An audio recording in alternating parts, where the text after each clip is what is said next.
Hola, buenas tardes. Mi nombre es Roberto Colqui, yo soy cardiólogo, me desempeño como jefe de unidad coronaria aquí en el Sanatorio Allende del Cerro.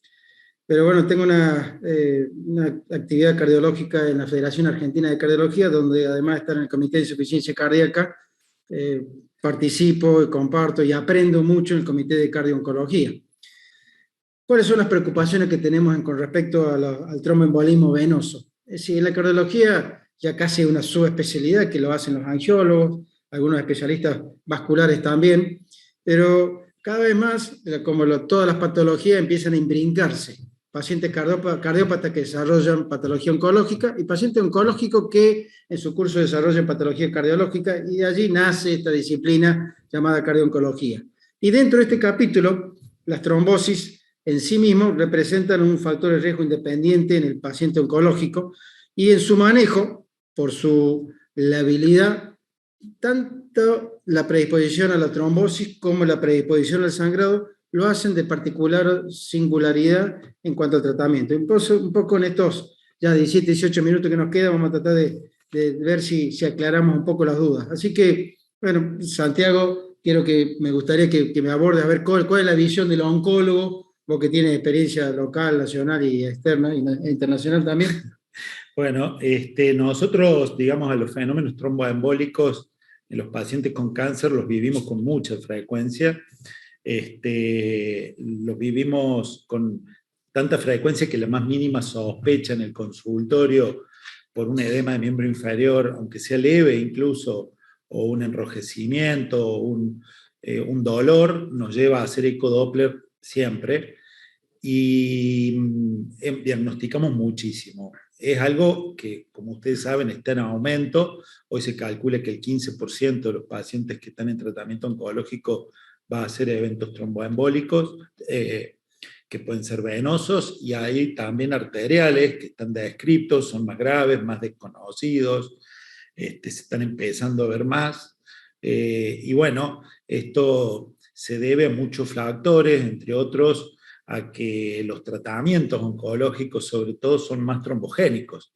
Los tratamientos que hacemos con inhibidores de tirosina quinasa son más trombogénicos, los que hacemos con hormonoterapia hoy de segunda y tercera generación, como puede ser en cáncer de mama, con los inhibidores ciclínicos son más trombogénicos. Los inhibidores checkpoint, que sería todo lo que se conoce como inmunoterapia, es más trombogénica, con fenómenos vasculares arteriales también, que preocupan bastante, a nivel del sistema nervioso, a nivel cardíaco. Bueno, eso es lo que estamos viendo. Con más gravedad en gente joven, con más gravedad en gente, en los pacientes oncológicos los fenómenos vasculares son más graves que en la población general. Y se calcula que si en la población general hay un 0,4% de riesgo de padecer fenómenos trombóticos, en los pacientes oncológicos llega al 14%, o sea que es realmente mucho más frecuente. Yo había leído, obviamente, por allí las revistas de las especialidades pueden ser un poco más sesgadas o seleccionadas de acuerdo al análisis estadístico que pretende, pero bueno, la intención es de unir las disciplinas y unir las experiencias. De hecho, los pacientes con complicaciones tromboembólicas suelen terminar en unidades de cuidados críticos, tanto terapia intensiva como unidades coronarias, así que allí la interacción que tenemos permanentemente. Matías, ¿tienes una impresión de qué tumores por allí son más trombogénicos, más allá de la quimioterapia y la inmunoterapia que sí, nos ha traído mucho avance en la mejoría en cuanto a los resultados, pero también viene aparejado con más efectos colaterales? Alguien que sabía trabajar, compartir el tiempo de protocolo, sabía decir, si no tiene efecto colateral un medicamento, seguramente no tiene tampoco el efecto deseado o pretendido. Pero bueno, volviendo al hecho de los tumores, ¿todos los tumores tienen la misma trombogenicidad o hay algunos órganos específicos? No, sin duda, ahí depende también el modelo tumoral, el riesgo de hacer trombos, un poco por el modelo tumoral y un poco también por la carga, ¿no? El volumen de enfermedad. Entonces, eso es importante lo que decía Santiago recién. Nosotros como oncólogos lo tenemos muy claro o estamos muy atentos a esto cuando estamos tratando a un paciente con un tumor avanzado. Sabemos que tiene un tumor avanzado, más carga, más volumen de enfermedad, pero tenemos que estar muy atentos también en pacientes con tumores localizados. Estamos haciendo tratamiento adyuvante, por esto que decía de las nuevas terapias que tienen mayor riesgo de desarrollar trombos. Entonces, algo a lo que nosotros como oncólogos tenemos que estar atentos. Decimos, no, le damos una terapia hormonal, no pasa nada, bueno, hay que acostumbrarse a eso. En cuanto a los modelos tumorales, sin dudas, yo un poco me dedico más a tumores ginecológicos y geniturinarios, y los ginecológicos están en este grupo de pacientes que suelen tener tumores más trombogénicos, ni hablar ciertos tipos de tumores gastrointestinales como el páncreas, que uno tiene que estar mucho más atento, ¿no es cierto?, a desarrollo de trombos en el paciente que estamos tratando. Cáncer de estómago y tumores del sistema nervioso. Complementando lo que dice Matías, dentro de las variedades de cáncer, hay algunos con determinadas alteraciones moleculares que nosotros usamos como blanco para la terapia, que tienen más riesgo, por ejemplo, los tumores de pulmón hélica mutados. Yo hago más mama, Nicolás hace cáncer de pulmón, pero los hélica traslocados tienen más riesgo de trombosis. Los carras mutados de digestivo tienen más riesgo de trombosis de colon, ¿no? Los IDH wild type de sistema nervioso tienen más riesgo, por ejemplo.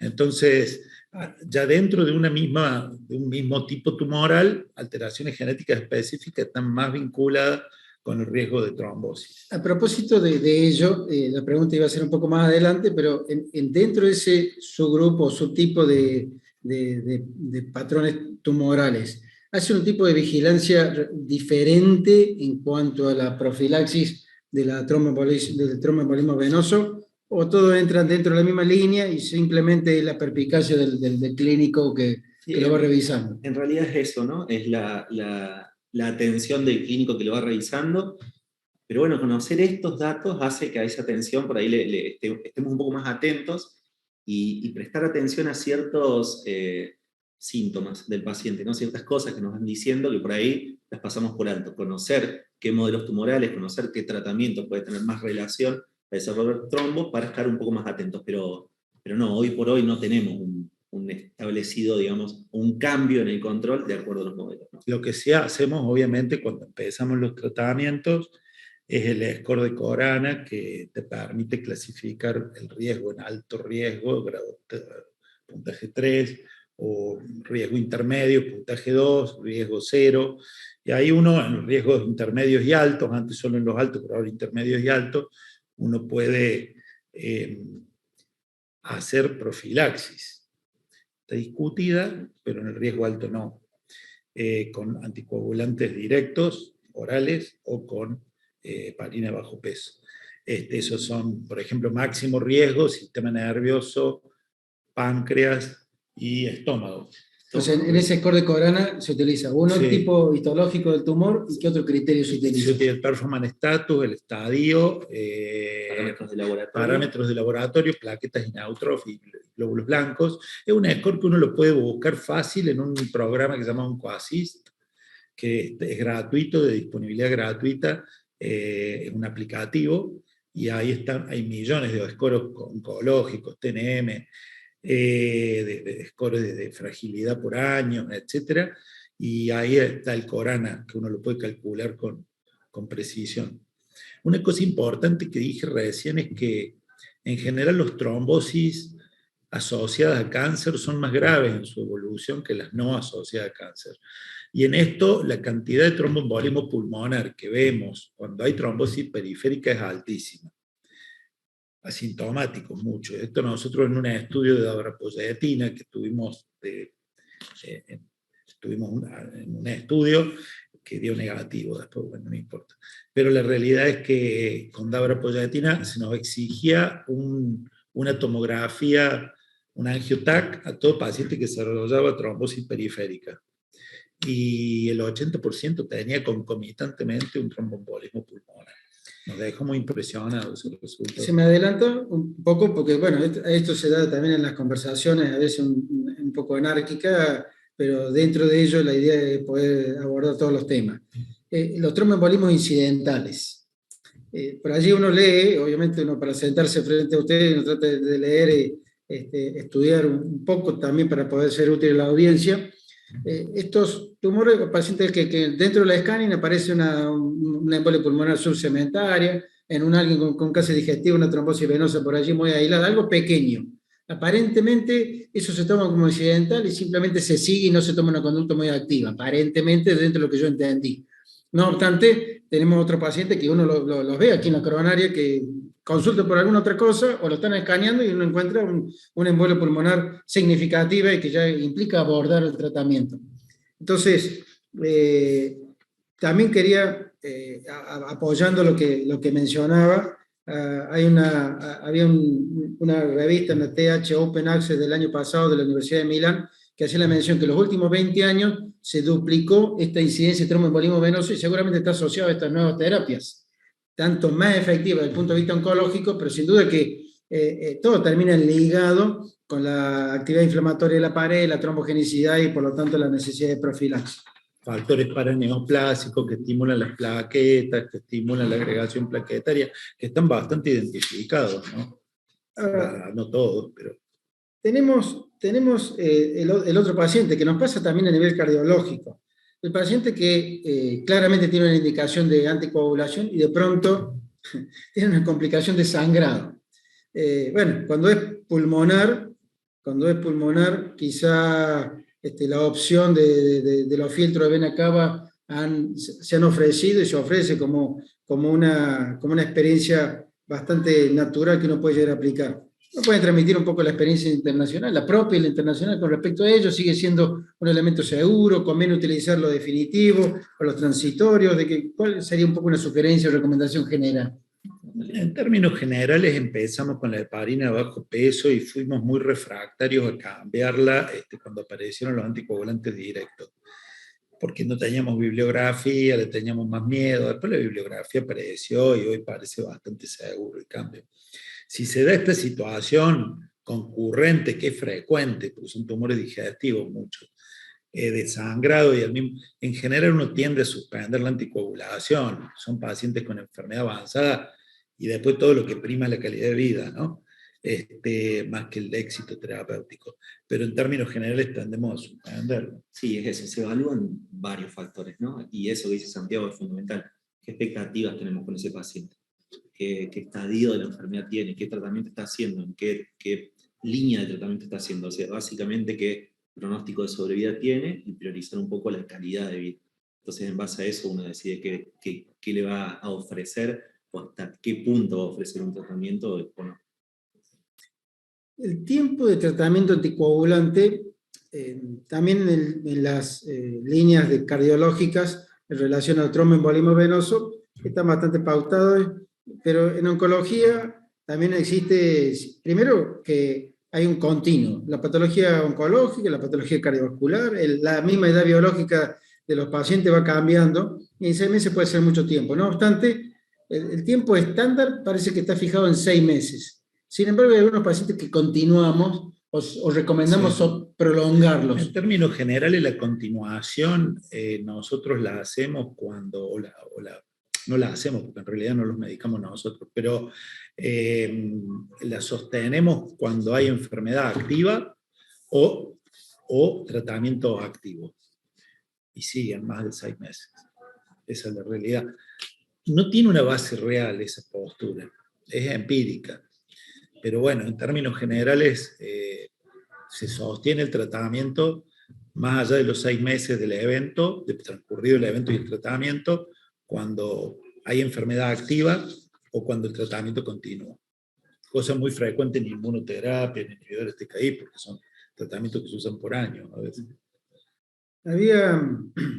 Mencionaste que, bueno, en general los médicos, la gran mayoría, solemos ser muy cautos a la hora de iniciar nuevas opciones terapéuticas. Y mencionaste esa cierta resistencia cuando uno inició un tratamiento anticoagulante. Históricamente, primero con la antivitamina K, siempre las heparinas, afortunadamente bajo peso molecular, son un buen aliado, bastante seguro y fácil de monitorizar. Lo malo que tienen, primariamente el costo y también el pinchazo al cual tiene que estar exponiéndose permanentemente el paciente. Por eso, la opción de los anticoagulantes directos vino para el cardiólogo general, para el clínico, para el neurólogo, hacer una ayuda y una seguridad y un respaldo.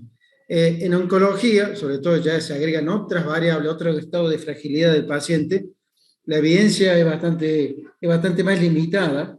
Parece por lo que también estaba revisando, que hay cierto consenso o acuerdo o recomendación. Esto para la audiencia más joven siempre tener en cuenta, una recomendación no es una indicación, no es una ley, ¿sí? Es algo que uno tiene que analizar en base a experiencia de grupos un poco más grandes, pero siempre hay que analizar, como dicen, basis, es decir, el paciente individual. Pero hablando de lo anticoagulante directo, no vamos a hablar específicamente, pero bueno, uno lee a ver si en su bibliografía es lo mismo. Estudios como el Caraballo con apixaban, recién ahora ha ingresado el edoxaban, aquí a Argentina, el Ocusai VTI, otro con rivaroxaban, y parecen, no son muy consistentes, salvo quizá un poquito más el apixaban, por lo menos en ese tipo de lectura, sin entrar en análisis puntual. El promedio de los oncólogos, ¿tienen tendencia a utilizar alguno de los directos cuando tienen la posibilidad? Bueno, no sé la mayoría de los oncólogos, no es un tema que toquemos frecuentemente en los cursos y ese tipo de cosas, ¿no? Pero la realidad nosotros estamos cada vez más inclinados, porque cuando vos tenés tratamientos tan prolongados con pinchazos diarios, al paciente lo vuelve loco, ¿no? Y después la heparina a bajo peso a largo plazo es costosísima. Y los anticoagulantes orales se los cubren mejor a algunas obras sociales, con mejor porcentaje y demás, excepto 2 en Córdoba que lo cubren muy bien. La heparina está menos cubierta, aunque parezca mentira. Así que en general hay una tendencia a corrernos hacia los anticoagulantes directos. Sí, un poco hablar de la experiencia, ¿no? Que es eso, la experiencia nomás, pero creo que hay una tendencia un poco más, sin duda que el paciente lo prefiere, sí. Sin duda que el paciente lo prefiere, y la verdad que los pacientes que hemos tenido han sido bastante seguros y efectivos, así que no tenemos o no recordamos ninguna complicación y nada, hay una preferencia clara del paciente. ¿Sí?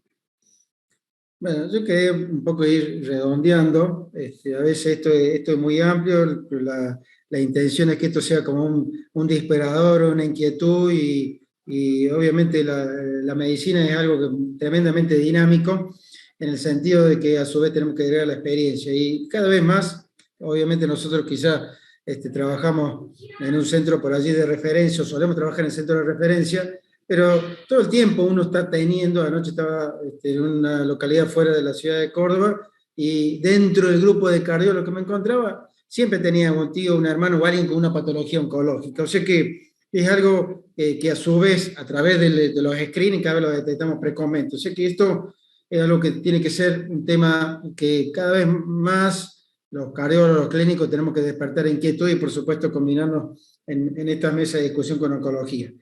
En este tema final decía algunas de estas preocupaciones que todavía pueden quedar abiertas. Los pacientes que siguen teniendo tromboembolismo venoso recurrente, que esto obviamente ya no necesitamos el apoyo del hematólogo, que a veces uno cambia de un anticoagulante directo a otro, a veces vuelve a la heparina bajo peso molecular más allá de la cobertura, indudablemente porque asegura un mecanismo de acción por allí un poco más directo y más fácilmente monitorizable. Y siempre tenemos que apuntar, sobre todo hoy, a la medicina de precisión en lo posible. El gran problema quizá para enfocarnos en el paciente con la malignidad del sistema nervioso central, que eso realmente quizás sea un flanco un punto flaco para todos. La patología hematológica, no sé cómo, bueno, obviamente allí eso, la oncohematología sube una subespecialidad, dice que tú haces más mama, tú haces más... Nosotros, digamos, estamos divididos, nosotros hacemos oncología, desde hace mucho tiempo no hacemos más ni leucemias, ni linfomas, ni mieloma múltiple, ¿no? Que no la hacen los hematólogos, digamos, ¿no? Y la mayor parte de la oncología argentina es así, está dividida. Sí. Y el último grupo de pacientes con mayor dificultad son los que tienen disminución de la función renal, que prácticamente otra vez nos vuelve a llevar a la necesidad de encontrar la mejor combinación o apoyándonos en las dosis de los anticoagulantes directos que pueden ajustarse de acuerdo a la función renal, pero si no, en última instancia podemos volver a apoyarnos en tromboembolismo venoso, más allá de los distintos tipos de intervenciones, filtros específicos. Hablamos de filtro de vena cava, pero existen distintos otros tipos de filtros venosos que los los intervencionistas, cardiólogos intervencionistas, vascular intervencionistas, pueden llegar a tomar en cuanto a esta decisión. Entonces, creemos que el abordar esta patología, si bien en esta mesa nos hemos sentado un oncólogo, oncólogos y cardiólogos, se deben incluir otras ramas quizás de los intervencionistas, cirujanos, por supuesto los hematólogos, especialistas en coagulación, es decir, la multidisciplinariedad que implica abordar estos pacientes cada vez más complejos es la única manera de asegurar o de reducir al máximo los riesgos.